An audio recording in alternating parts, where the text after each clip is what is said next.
And actually, Robert, before we get to your buckets, I mean, Sheila and Josh were just talking about the fact that this volatility has actually been a trader's market. I mean, options traders are having a field day with all this volatility. Well, I did see the segment, Betty. Good morning. And you pointed out that options volumes are up. We just don't know whether that options volume is used by traders or investors. My guess is traders are using the option volume. And I would also tell you, Betty, that I think it's a very tough time to be a trader, a much easier time to be an investor right now. Why? Given all the volatility, why? Well, if you think about it, a few weeks ago, traders were worried about a correction in the market. We finally get a correction in the market. Maybe they go short last week. And then yesterday, as you know, we have one of the biggest up days and look like we're positive today. So the market's pivoting very quickly back and forth. And if you're a trader, it's a very perplexing time to position a portfolio.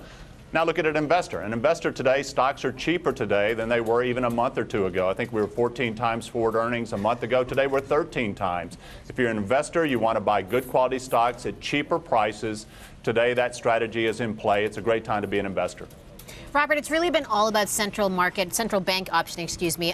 You saw China rate cut this morning. We're going to hear from Bernanke later today. How is that changing your mindset as an investor? Well, it doesn't so much because as an investor, you're thinking out 3 years, 4 years, 5 years. So the short-term moves of central bankers are not a big concern for investors. I think it's more a concern for traders. But what I would tell you is that it does make the landscape more complex, more confusing. I think politics is more intertwined with the economy right now, and that can cause people to be unsettled, but it also creates the opportunity for investors.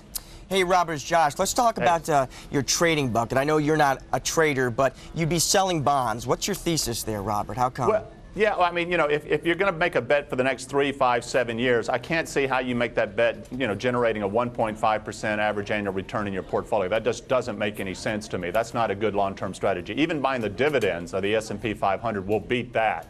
So that's not a good long-term strategy. It's a short-term strategy if you're trying to protect capital in the short run. You're trying to protect, 100 cents on the dollar over the next several months. That's a trading strategy. So if I was thinking about putting money to work for the next 3 to 5 years, I would take money out of the trading bucket, which may be your bond portfolio that you're trying to protect downside capture, and put it a little bit more to the long-term side and not be too concerned about the volatility. Quickly, Robert, before we go, though, tell me what you expect to hear, what you would like to hear from Bernanke today. Well, I think he's telling us, and you got this from Janet Yellen last night also, is that they have their eye are on 3 indicators. What is inflation going to do? What is unemployment going to do? And what is the overall economy going to do?